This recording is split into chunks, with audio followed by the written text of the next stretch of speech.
बाबा बहुत दर्द हो रहा है आपको? बस इसीलिए मैं उसके बाद से फोन भी ऑफ है। गए थे घर, जल्दी आ जाऊंगा। कॉल भी नहीं कर सका तुम लोग। नींद भी आ रही होगी कि नहीं? बस कर, काफी चोट लगी है। काम का खुद को इल्जाम दे रही है तुम। संभाल करती। दोस्तों, ड्रामा सीरियल बिस्मिल के आने वाले एपिसोड में आप लोग देखने वाले हैं। ये ड्रामा बहुत ही इंटरेस्टिंग बन चुका है। आखिरकार तौकीर को भी एहसास हो जाता है कि मैंने जो भी गलतियां की वो मैंने जानबूझकर शायद अपने बेटे को तकलीफ पहुंचाने के लिए ही की है। यहाँ पर दोस्तों वो अब पछता रहा होगा, लेकिन अब उस पछताने का उससे क्या होगा, क्योंकि रेहाम का बेटा तो अब वापस नहीं आ सकता। यहाँ पर रेहाम तो बहुत बीमार हो जाती है अपने बेटे के गम में, क्योंकि उसे बार बार ख्वाब में उसका बेटा आता है और कहता है कि माँ आप परेशान ना हो, सब ठीक हो जाएगा, हम बाहर चले जाएंगे। दोस्तों बार बार बस उसे एक ही ख्वाब आता है और अपने बेटे की ख्वाब की वजह से वो बेचारी बीमार हो जाती है।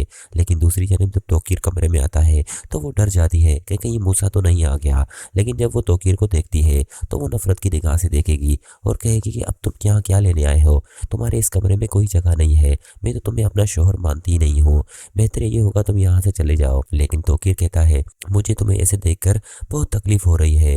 लेकिन रेहाम कहती है कि अब तकलीफ का क्या तुम अंदाज़ा लगा रहे हो, तुमने जो मुझे तकलीफ दी है वो तो ज़िंदगी भर की है।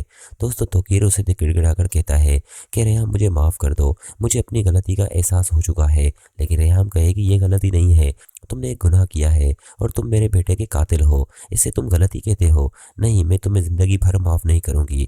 जिस तरह मेरा बेटा तड़पा था उसी तरह तुम भी तड़पोगे। और अब तो मासूमा का अंजाम भी मुझे देखना है, क्योंकि मासूमा भी बराबर की शरीक है। ना तुम मासूमा से शादी करते और ना ही हमारे साथ ये सब होता।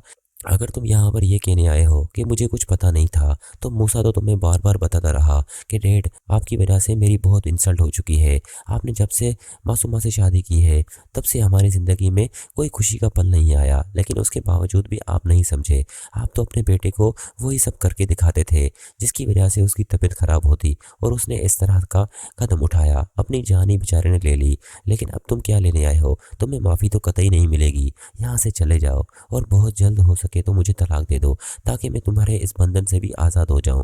दोस्तों तौकीर कहेगा कि ये सब तुम क्या कह रही हो, अभी तुम्हारी दिमागी हालत ठीक नहीं है, इस वजह से तुम ये सब कह रही हो, तुम्हें आराम की ज़रूरत है।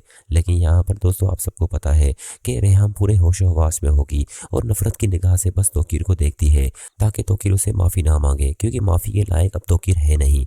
वहीं दूसरी जानब आपको ये भी दिखाया जाएगा कि मासूमा भी दिन रात रो रही होगी, क्योंकि वो भी अपना बच्चा खो देगी। उसकी वालदा तो उसे समझा कर थक चुकी है कि मैंने तुम्हें कितना समझाया था कि ज़ुहैब से तुम शादी कर लो, लेकिन उसके बावजूद भी तुमने मेरी बात नहीं मानी और ये सब अपने साथ कर लिया। बस लालच की वजह से तुमने अपने आप को तबाह कर दिया।